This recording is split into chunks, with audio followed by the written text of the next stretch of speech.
Here are 2 ways to make your dialogue so much better. Hi writers, it's Cecily Patterson from the Red Lounge for Writers here with you again today. Don't we love dialogue? I love dialogue in a novel. It absolutely makes my characters come to life. It makes everything so much closer and so much more real and so much more vivid.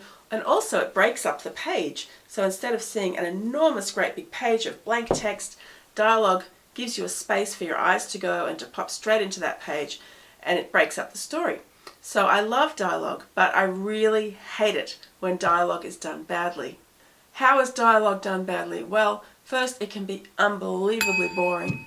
Second, it can be really unrealistic. And third, it can just not help the story at all. So here's the question you need to ask as you're writing dialogue in your novel. Does your dialogue help to advance the plot or help to reveal the character? Preferably it does both. And if it does neither, you should seriously consider taking it out. Here are some common dialogue problems to look out for. First of all, the dialogue is simply a retelling of facts that the characters already know. Here's how it might go.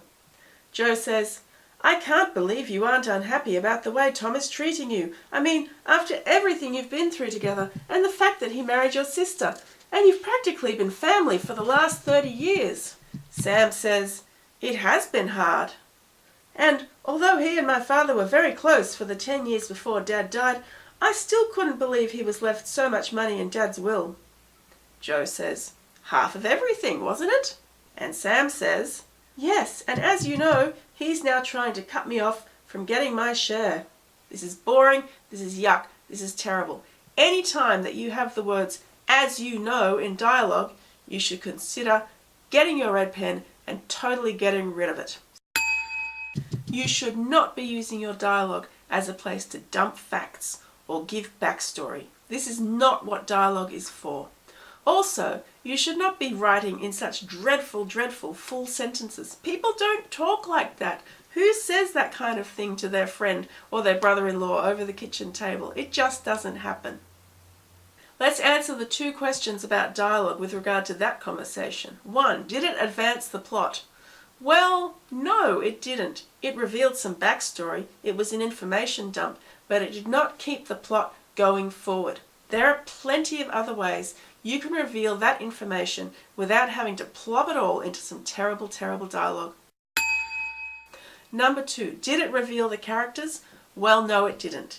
In fact, the 2 guys, Sam and Joe, ended up sounding like cardboard cutouts who couldn't have a normal conversation. They were constructs made by the author, and the author's fingerprints and voice are all over that dialogue. It is not authentic, it is not real, it is not believable. So no, it doesn't advance the characters and it doesn't advance the plot, therefore it should go. So how are we going to fix that kind of problem that we've set up in that dialogue? Well, here's what to do. You put the characters as they are in their setting. So you put the 2 guys sitting at their kitchen table having a conversation. That's fine. And then you sneak back in and you listen and you hear what they're actually saying.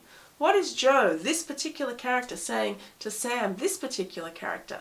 How would he say it? What's his voice like? What are his mannerisms? What is Tom saying? What's Tom hiding? Are they actually having a whinge, or are they having a discussion which is tense? You can hear all of those things if you sneak back in to listen, rather than tell your characters what they're going to say so that your readers are happy. Your readers will be happier if you have snuck back in, listened to what they've said, and written that down. Now, in the conversation that they have, which you've listened to rather than written for them, you will get hints of what's gone on in the past. You'll get hints of Tom behaving this way and father leaving money in his will. You won't get the full story, but that's actually better. Hints are better for readers. They don't want to know all the details of what happened in the past necessarily. They want to know what's happening now, and they can work it out. They can figure out those backstory problems. So dialogue. Does it advance the plot? And does it reveal the character?